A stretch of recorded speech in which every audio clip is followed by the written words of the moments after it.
Hi friends, welcome to my channel. Friends, నేను జనరల్గా షష్ఠిగ్రహ కూటమి కోసం చెప్పడానికి ఈ వీడియో చేస్తున్నాను. జనరల్గా షష్ఠిగ్రహ కూటమి అంటే ఏంటి, షష్ఠిగ్రహ కూటమి వల్ల వచ్చే నష్టాలు, లాభాలు ఇవన్నీ ఏంటి, ఎలాగా అనేది చాలామందికి క్యూరియాసిటీ ఉంది. ఈ క్యూరియాసిటీలో నాకు ఇప్పుడు ఈ రీసెర్చ్ ఇలాంటి అలవాటైనప్పుడు ఏంటంటే, లాస్ట్ టైము మకర రాశిలో జరిగినప్పుడు కూడా ఒక డిఫరెంట్ అయిన స్తంభన చూసాం. అంటే మనం జనరల్గా స్తంభనం అనే చెప్పాలి. ఎందుకంటే మకరం అనేది స్టేటస్కిను ప్రభుత్వాలకి, రాజ్యాలకి చాలా ఇంపార్టెంట్ అయిన ప్లేసు. దానిలో శని కూడా తన యొక్క స్వక్షేత్రంలో బలమైన స్థితిలో ఉండడం వలన దాని ఇంపాక్ట్ అనేది ఎలా ఉందో మనం చాలా వరకు చూసాం. బట్ ఈసారి జరగబోయే షష్ఠిగ్రహ కూటంలో కూడా చాలా మేజర్ రోల్స్ అనేవి ప్లే చేయబోతున్న గ్రహాలను మనం చూడబోతున్నాం. ఇది ఎవరి మీద ఎక్కువ ఎఫెక్ట్ చూపించబోతుంది, ప్రాంతాలు ఏంటి అనేది నేను చెప్తాను. జనరల్గా ఎగ్జాంపుల్స్ అనేవి మనకి ఇచ్చి చెప్పడానికి నేను జనరల్గా ఈ బోర్డు అనేది తీసుకొని చెప్తాను. మీరు గమనించినట్టయితే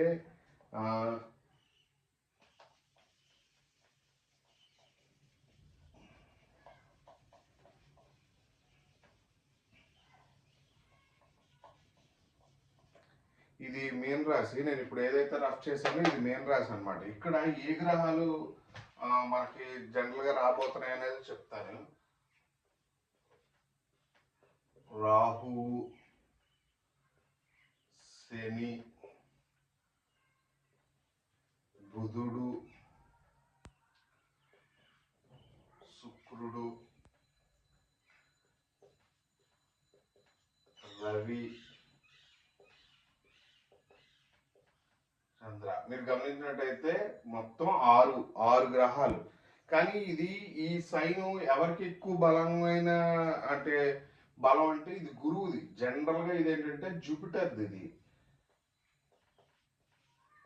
జూపిటర్ అంటే గురువు. జనరల్ గా మన కాలపురుష చక్రంలో మనం ఎప్పుడైనా గమనించారు లేదో, మీనరాశిలోని శుక్రుడు ఉచ్చ.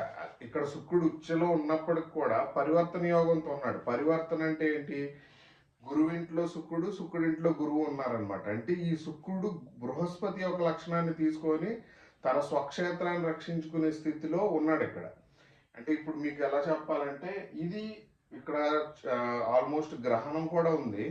మీకు షష్ఠిగ్రహ కూటమి గ్రహణం కూడా అనమాట. ఇక్కడ మీరు గమనించినట్టయితే అమావాస్య అన్నీ కూడా. అంటే ఇది స్పిరిచువల్ సైన్ అని చెప్తాం. అలాగే వేయిస్తాను అంటే మన ఖర్చులు, హాస్పిటలైజేషను, వేస్ట్ ఖర్చులు అని చెప్తాం. ఇందులో నేను నా రీసెర్చ్లో నేను చూసింది ఏంటంటే బెడ్ ప్లెజర్స్ కూడా ఇందులోకి వస్తాయి. బెడ్ ప్లెజర్స్ అంటే ఏంటి, పడక సుఖం. పడక సుఖం అంటే నిద్ర లేదా పడుకునే విధానం అన్నీ కూడా ఇక్కడే వస్తాయి. ఇందులో మీకు ఒక ట్విస్ట్ చెప్తాను. ట్విస్ట్ అంటే ఏంటంటే, ఇందులో పూర్వభద్రవాద నక్షత్రం అనేది కూడా తాంత్రిక నక్షత్రం. అంటే స్పిరిచువాలిటీలో పీక్స్ అనండి, ఎన్లైట్మెంట్ అనండి, సాధనలో బ్లాక్ మ్యాజిక్, ఆస్ట్రాలజీ ఇలాంటి డెప్త్ కలిగిన వాటి విషయాల్లో అని చెప్తారు. అంటే ఇక్కడ ఏదైనా పవర్ఫుల్ అయిన ఈవెంట్ రైజ్ అవుతుంది, అంటే ఒక విత్తనం పడుతుంది. ఇప్పుడు మీకు ఇక్కడ చూడండి, షష్ఠిగ్రహం మనకి మకర రాశిలో జరిగినప్పుడు చాలా మంది చనిపోయారు. వాళ్ళందరికి కూడా సార్థకర్మలు ఏవి జరగలేదు. జరగకపోవడం వల్ల ఫ్యూచర్లో వాళ్ళందరూ నెగిటివ్ ఎనర్జీ లోపలికి వెళ్ళిపోతారనమాట. నెగిటివ్ ఎనర్జీ కంటే మీరు గమనించవచ్చు, ఉగ్రదేవత ఆరాధనలు పెరిగిందే ఇక్కడ జరిగినప్పుడు. ఉగ్రదేవత ఆరాధనలు బాగా పెరిగాయి. అంటే ఉగ్రదేవతలకు శక్తులు ఎలాగ వస్తాయి, బలుల వలన వస్తాయి. అలాంటి బలులు ఎన్ని జరిగాయో మీకు తెలుసు, ఎందుకంటే మనం మొత్తం ప్రపంచంలో చూసాం. ఇది బలులు కాదు, ఇదేంటంటే అతీత శక్తులకు సంబంధించింది మీన రాశి. అంటే రెండు మత్స్యాలు రిఫ్లెక్షన్ అంటారు. ఇది సినిమా ఫీల్డ్ వాళ్ళకి ఒక రకమైన పెద్ద మార్పు తేబోతుంది. ప్లస్ ఇక్కడ ఏంటంటే ప్రభుత్వాలకు సంబంధించిన విషయాల్లో కూడా చాలా భారీ మార్పులు వస్తాయి.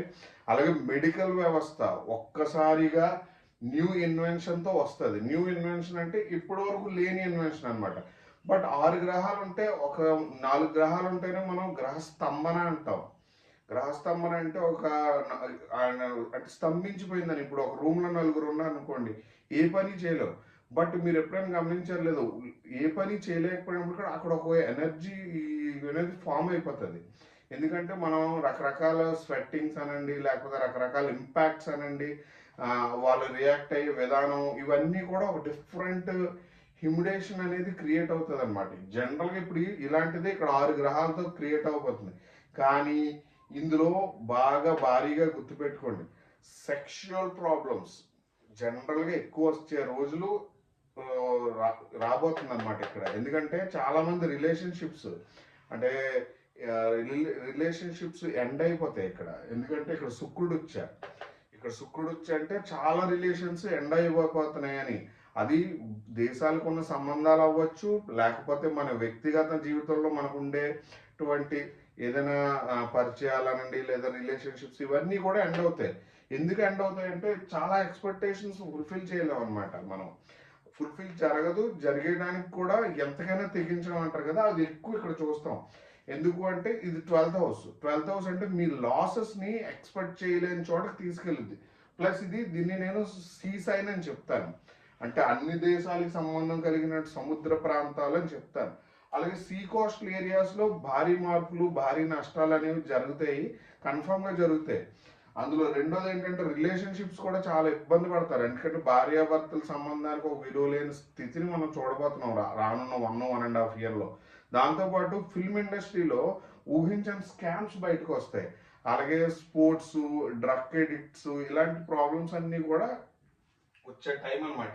ఎడిక్షన్స్ పార్ట్ ఏదైతే ఉందో ఆ పార్ట్ జనరల్గా ఎక్కువ మనకి ఈ ప్లేస్లో ఉన్న ఇది జరుగుతుంది. బట్ ఇందులో నేను మీకు చాలాసార్లు చెప్పాను కదా, సీ కోస్టల్ ఏరియాస్ చాలా ఇంపార్టెంట్ అయిన ప్రాంతం. అంటే ప్రకృతి ఎటు ఉంది అంటే ఈసారి సముద్రం వైపు చూపిస్తుంది.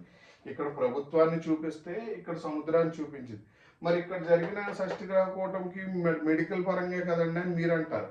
మీరు అది కన్ఫామ్గా అనాలి కూడా. ఎందుకంటే మీరు ఎప్పుడైనా గమనించారు లేదో, ఇక్కడ నుంచి ఇక్కడ గ్రహం ఏర్పడిన తర్వాత మనం ఎవరిని అంటే ఏ విషయంలో జాగ్రత్త పడాల్సి వచ్చిందంటే కర్కాటకం. ఇక్కడ కేరింగ్, మన హెల్త్, ఫుడ్ ఇవన్నీ కూడా కర్కాటకాన్ని చూడండి. ఇది ఇక్కడ జరిగిన గ్రహస్థితిని ఇక్కడ కర్కాటకం మీకు చూపిస్తుంది. ఈ రాశ్యాధిపతి ఇక్కడ ఉచ్చ స్థితి పొందుతాడు. ఏది శుక్రుడింట్లో వృషభంలో. అంటే చూసారా, ఇక్కడ గ్రహం ఏర్పడితే ఇక్కడ ఇంపాక్ట్ ఇక్కడ స్థితిని మార్చింది. అంటే మీ ఆహారం, కేరింగ్, న్యూట్రిషన్ అన్నీ మారిపోయాయి. అంటే ఈ గ్రహానికి ఈ 2 స్థానాలకి ఎఫెక్ట్ అయిందన్నమాట ఇక్కడ నుంచి మీరు గమనించినట్టయితే. అలాగా ఇప్పుడు ఇక్కడ ఎఫెక్ట్ అయినప్పుడు ఏ ఏరియా బాగా దెబ్బతింటుంది? 6th హౌస్, రుణ, రోగ, శత్రువులు, అప్పులు, ఆర్థికమైన విషయాల్లో దెబ్బ తగలబోతుంది. ఇక్కడ ప్రమాదాలు, యాక్సిడెంట్స్ అన్నాను కదా, సీ కోస్టల్ ఏరియాలో ప్రమాదాలు, సీ కోస్టల్ ఏరియాలో సంబంధించిన వ్యక్తుల వల్ల ప్రమాదాలు. అలాగే ఇంటర్నెట్ కూడా ఇందులోనే ఉంటుంది. ఇంటర్నెట్లో రెవల్యూషన్ అనేది రాబోతుంది. అది ఖచ్చితంగా మీరు గుర్తుపెట్టుకోండి. అనే కాదు, ఇంటర్నెట్లో అదొక రెవల్యూషన్ అంతే. ఆ రెవల్యూషన్ అనేది మీరు నాకు తెలిసి ఇప్పటి వరకు చూసి ఉండరు. అలాంటి రెవల్యూషన్ అనేది ఇక్కడ మొదలవుద్ది ఫ్రెండ్స్. ఎప్పుడైనా ఒక దశో లేకపోతే ఒక ఈవెంటో జరుగుతుంది అన్నప్పుడు వెంటనే జరుగుతుందని మీరు ఎక్స్పెక్ట్ చేయొద్దు. ఎందుకంటే సీడ్ పడుతుంది. సీడు 29న పడుతుంది, ఇక్కడ మార్చి 29న. అంటే ఈ సీడు ఇక్కడ ఎఫెక్ట్ అంటే ఈ 3 ఏరియాలు చూడండి, 1, 2, 3, ఈ 3 ఏరియాల మీద చూపించబోతుంది. అంటే ఇక్కడ 3 ఇయర్స్ దీని ఎఫెక్ట్ స్టార్ట్ అవబోతుంది అని అర్థం. స్టార్ట్ అయిన తర్వాత ఎప్పుడు అది బయటకు వస్తుంది అంటే ఒక 6 నెలల నుంచి సంవత్సరం లోపు అయితే ఇంపాక్ట్ వస్తుంది. వెంటనే శని నీచబడతాడు. అంటే జనాలకి ఇబ్బంది పడే రోజులు స్టార్ట్ అయ్యాయి అనమాట. నేను జనరల్గా నా ఈ వీడియోలో కొద్దిగా మీకు అంతవరకు అర్థమవుతుందని నాకు తెలియదు, బట్ నేను చేయాలి కాబట్టి చేసి ఉంచాను. ఫ్రెండ్స్, మీరు ఎడ్యుకేషన్ కోసం పర్పస్గా ఈ వీడియోస్ని కొద్దిగా మీరు చూసి లైక్ చేయండి, షేర్ చేయండి, సబ్స్క్రైబ్ చేయండి. బట్ డెఫినెట్గా కొద్దిగా ఫాలో అవ్వండి. ఎందుకంటే నేను మ్యాక్సిమం రీసెర్చ్ చెప్దాం అనుకుంటున్నాను. నా రీసెర్చ్ మీకు అర్థమైతే ఫ్యూచర్ని మీరు ఆస్ట్రాలజీ ద్వారా క్రియేట్ చేసుకోవచ్చు. ఎందుకంటే ఆస్ట్రాలజీ ఉన్నది చదువుకోవడానికి కాదు, అది క్రియేట్ చేసుకోవాలన్నమాట. మీరు డెస్టినీని మార్చుకోవాలంతే. మీ లైఫ్ ప్యాటర్న్ యాక్టివేట్ చేసి డెస్టినీని మార్చుకోవడం కోసం. అలాగని డెత్ని, బర్త్ని మనం ఎలాగైతే మనం రెండింటిని బ్యాలెన్స్ చేయలేమో మిగిలిన చేయొచ్చు ఫ్రెండ్స్. ఎందుకంటే మీకు అదే చెప్తున్నాను కదా, ఎన్నో మంది గొప్ప గొప్ప ఋషులు లేకపోతే గురువులు వాళ్ళ సాధనలతో ఎన్నో అద్భుతాలు చేశారు. అవి జరుగుతాయి కూడా. బట్ అది జరిగేటప్పుడు వాళ్ళు ప్రాంతాలు వదిలి వేరే వేరే ప్రాంతాలకు వెళ్ళి సిద్ధులు పొందారు. అలాగే మీ జాతకంలో ఉండే ఇటువంటి ఇంపార్టెంట్ అయిన విషయాలు మీరు కనిపెట్టుకోవడం కోసం నా ఛానల్ ద్వారా మిమ్మల్ని ఎడ్యుకేట్ చేస్తున్నాను. Thank you.